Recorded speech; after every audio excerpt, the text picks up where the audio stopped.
choose not to let the untrustworthiness of the few overrule the trustworthiness of the many. Hey, hi, I'm Angel. Thanks for stopping by.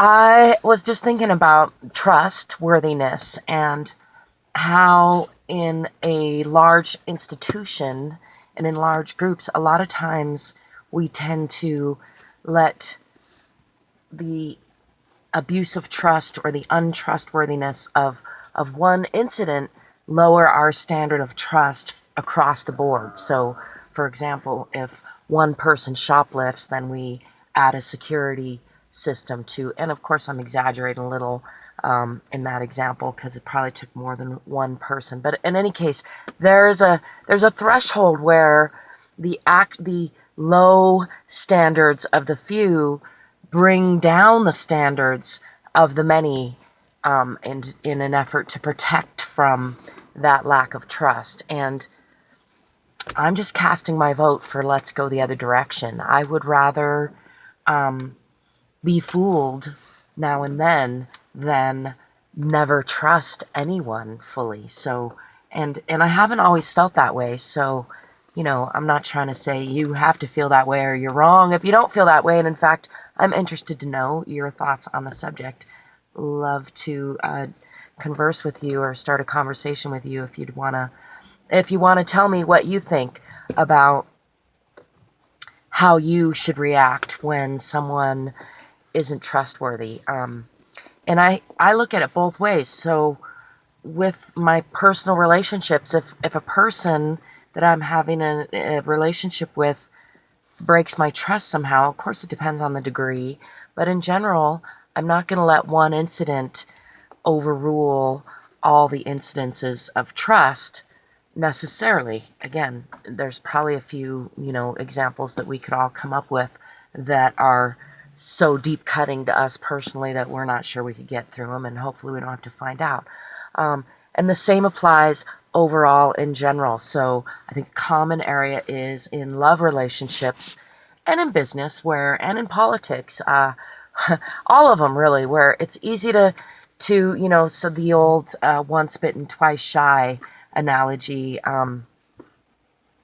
that an analogy? Anyway, saying, which is based on that very reaction that I'm talking about, where a lot of times if someone does us wrong, we are twice as suspicious or half as trusting the next time of someone else. And I've been really working on myself lately to not let that happen, to keep myself aligned with who I want to be, which is a trustworthy and generally trusting, although not overridingly gullible, but I don't mind being silly. I don't mind if now and then I even get taken advantage of or look foolish, if the overriding mode that I get to be in is true to myself and authentic and enjoying every bit of life. And I don't want to waste any time being suspicious of people or worrying about whether or not they're being truthful with me.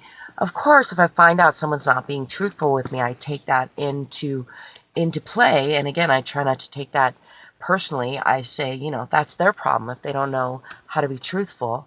And it's kind of a sad thing when we can't communicate effectively and truthfully with each other. And that's my point.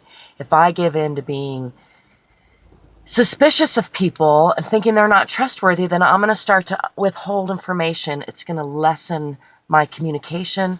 Before we know it, we have a whole cycle of less connected, less communicating humans. And what I'm trying to build is unity. What I'm in favor of is us getting together and dancing with our creative, beautiful, unique selves, most aligned with our true self. And that means not always perfect, but it means always trying to act from, my truest, highest self. And that self isn't worried about whether or not anyone else is being truthful so much as just worried about making sure that I'm communicating as truthfully and effectively and kindly and compassionately insightfully, creatively, playfully as I can. That's my goal for myself. So I'd love to know what you think of that. That's my 2 cents for right now.